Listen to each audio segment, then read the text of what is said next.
Do you have a Los Angeles tenant who hasn't paid you rent since April 2023 in a rent-controlled property? I'm going to give you 3 steps that you have to follow in order to evict your non-paying tenant. This includes properly registering the rental unit with the housing department, making sure that there's no code violations at the property, and finally serving a proper 3-day notice to quit on your non-paying tenant. My name is Edrin Shamtob, and I'm a California licensed attorney with more than a decade of experience in the legal field.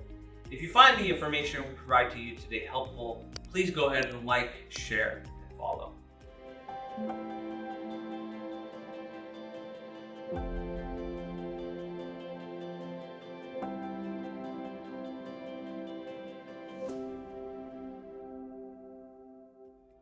Here are the 3 steps that you have to follow in greater detail in order to evict your non-paying tenant. The first requirement is for a rent control property, you must register the property with the housing department.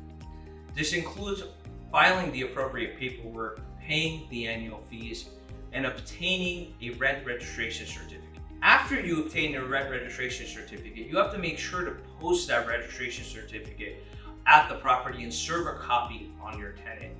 We oftentimes get clients who have filed eviction actions before registering their properties or before posting the registration certificates.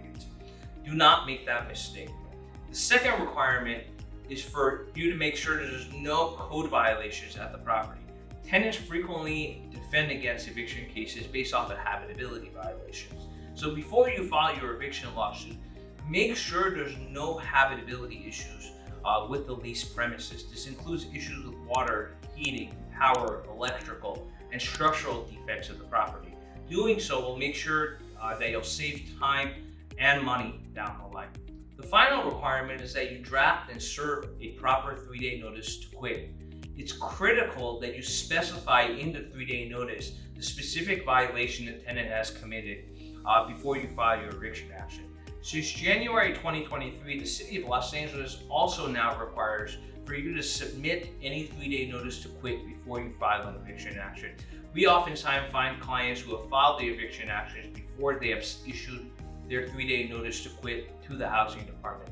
So before you file your eviction lawsuit, make sure you serve your tenant with the 3-day notice to quit and send a copy to the housing department. If you found the information we provided to you helpful today, or if you want to talk about the specifics of your case, please feel free to give us a call.